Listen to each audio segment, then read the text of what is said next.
सभी का स्वागत है कहानी की डिबिया में। और इस कहानी की डिबिया से आज मैं लेकर के आई हूँ एक नई कहानी। ये नई कहानी है मीना नाम की एक लड़की की जो एक कस्बे से थी।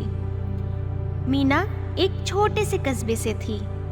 उसके पिता एक व्यवसायी थे और माता गृह कार्य में दक्ष थी। मीना की दादी भी थी और चाचा चाची भी थे।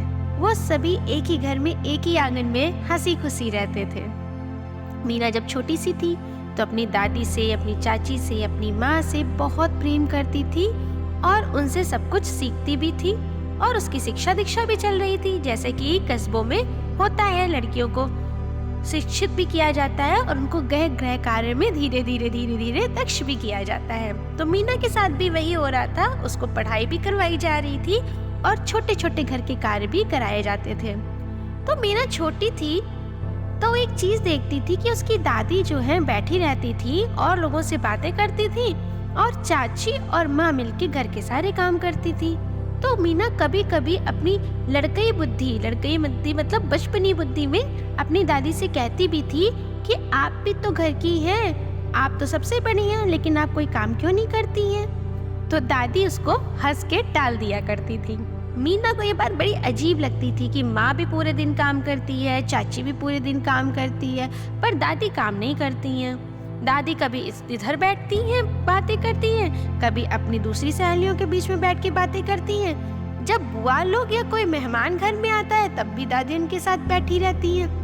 ये बात मीना को बड़ी अजीब लगा करती थी, लेकिन उसने कभी ऐसे विशेष तर्क नहीं किए। जैसे जैसे बड़ी होती गई वो और चीजों को भी बड़ी बारीकी से देखती रहती थी, जैसे कि माँ ने अगर कोई गहना पहना या कोई कपड़े पहने तो उसकी दादी ने कभी मना कर दिया। माँ ने कहीं जाना चाहा, चाची ने कहीं जाना चाहा तो दादी ने मना कर दिया, या दादी हमेशा चिल्ला करके ही बात क्यों करती थी।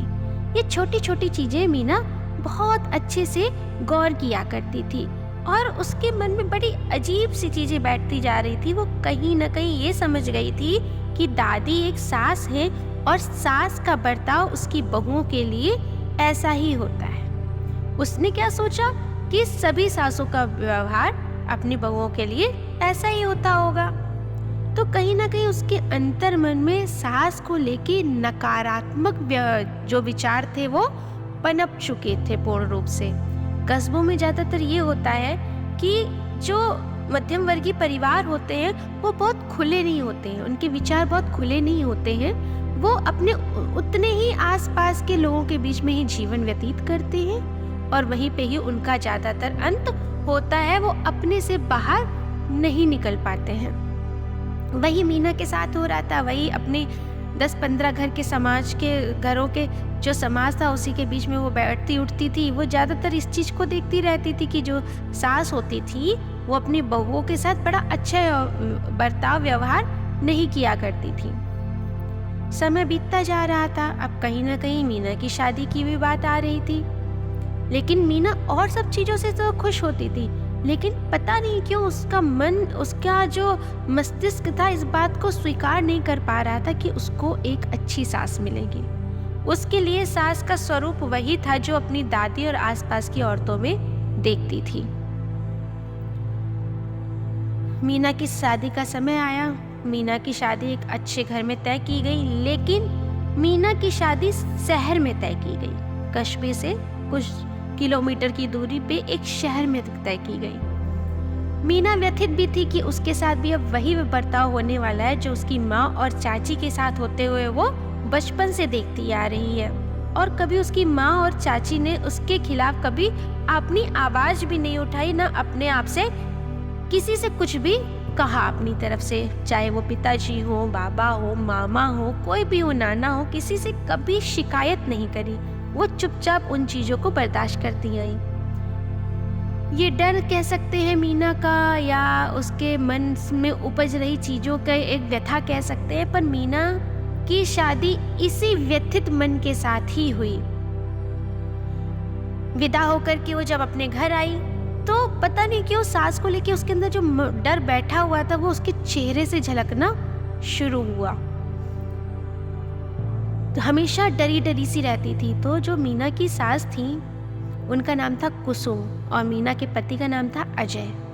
मीना की सास कुसुम थी, वो उस चीज़ को हाँप रही थी कि कुछ तो इसके साथ दिक्कत है। ये जब जैसे ही वो आती है वैसे ही वो एकदम सहम सी जाती है और उसकी जो जबान है वो हल्की सी लड़खड़ाने सी लगती है। ऐसा क्या है? खैर बहू नहीं थी तो वो ज़्यादा कुछ कह भी नहीं सकती थी। हाँ, उन्होंने उस मीना की माता के साथ संपर्क साधने की कोशिश करी कि ऐसा क्यों है, कोई उसको तकलीफ तो नहीं है, शारीरिक तकलीफ तो नहीं है।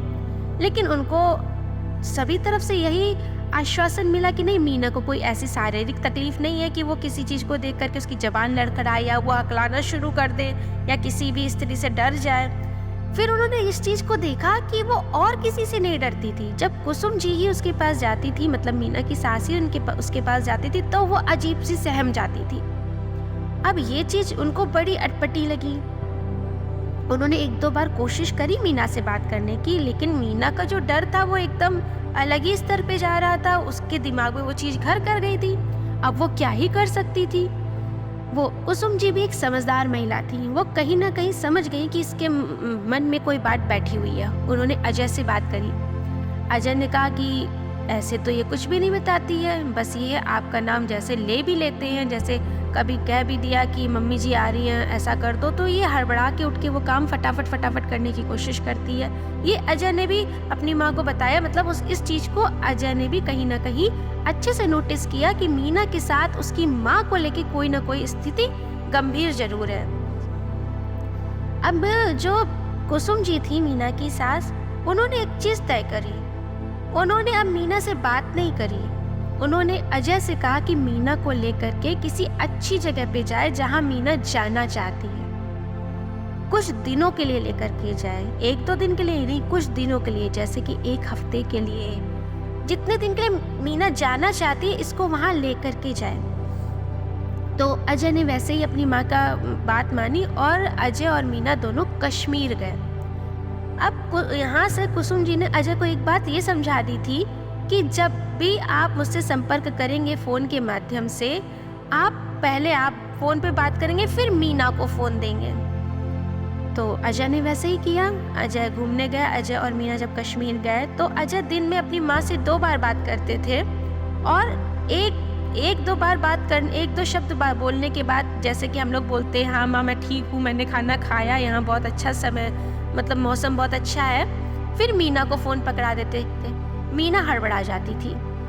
लेकिन कुसुम जी ने बहुत अच्छी तरीके से यहाँ से बात करना मीना से शुरू किया। उसको ये अंदर से महसूस होना बंद कराया कि वो उसकी सास है। वो बिल्कुल माँ की तरह बात करना उन्होंने शुरू किया। जैसे वो अजय से बात करती थी वैसे ही उन्होंने मीना से बात करना शुरू किया। और अब उन्होंने क्या किया, अजय से उन्होंने बहुत थोड़ी बात करी। वो हर चीज़ मीना से जानने की कोशिश करने लगी कि वहाँ का मौसम कैसा है, वहाँ वो लोग कैसा महसूस कर रहे हैं, उन्होंने गर्म कपड़े पहने कि नहीं पहने, मीना को कोई दिक्कत तो नहीं हो रही है।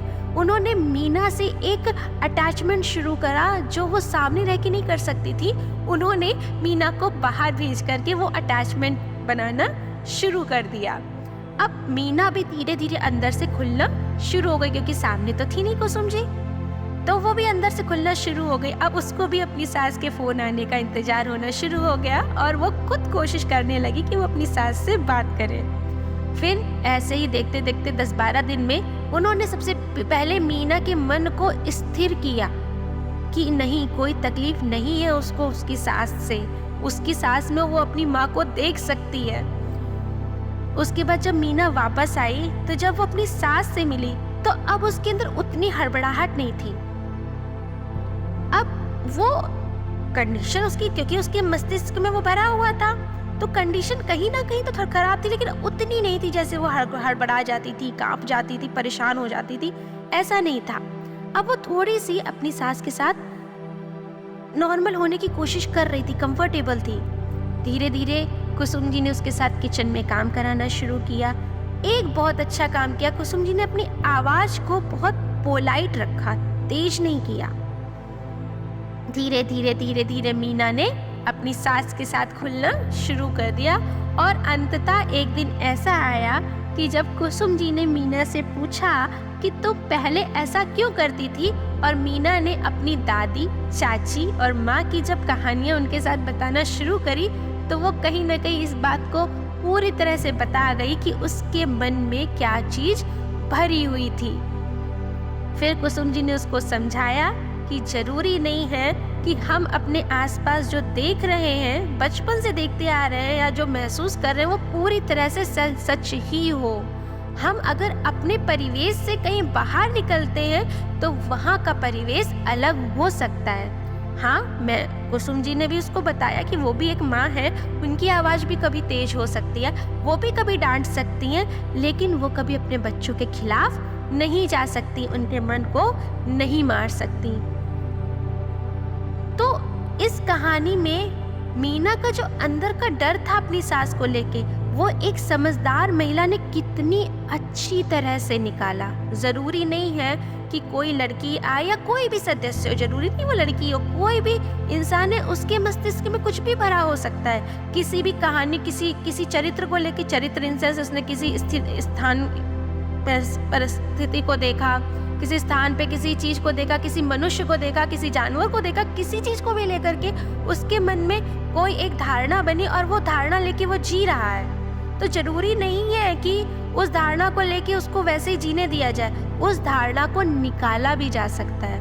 उस परिस्थिति की धारणा को, स्थान की धारणा को, मनुष्य की धारणा को या पशु पक्षी की धारणा को, किसी भी धारणा को बाहर निकाला जा सकता है। बस जरूरी नहीं है कि आप उसके साथ वैसे ही बनिए, आप अपने अंदर संयमित रहिए और उससे वो निकलवाने की कोशिश करिए।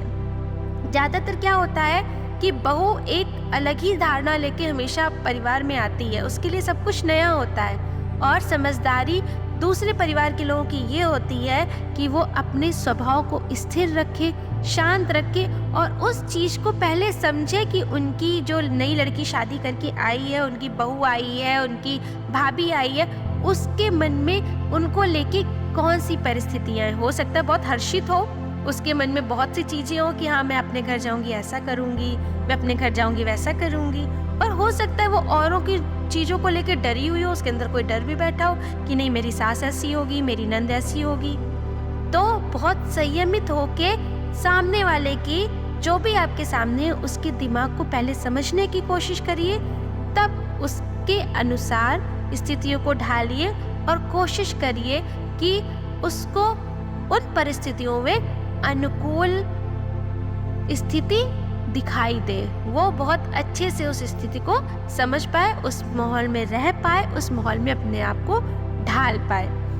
आप कहीं भी हो, ये आपकी रिस्पॉन्सिबिलिटी है कि सामने वाला आपके साथ अनुकूल हो जाए। उसकी मानसिक स्थिति, शारीरिक स्थिति, अगर किसी तरह से कोई परेशानी आ भी रही है तो आप उसको नॉर्मल करें, सौम्य करें, स्थिर करें। ये कहानी हमें यही समझाती है कि ज़रूरी नहीं है कि अगर किसी के साथ कोई परिस्थिति गलत हो तो उसको गलत स्थिति के साथ ही रखा जाए। उसकी परिस्थितियों को, मानसिक स्थिति को, शारीरिक स्थिति को नॉर्मल भी किया जा सकता है और हम सब सक्षम हैं ये करने में, बस हम कोशिश नहीं करते हैं। तो कोशिश ज़रूर करिए अपनी तरफ से। और अब हम मिलते हैं हमारी अगली कहानी के साथ, तब तक के लिए धन्यवाद।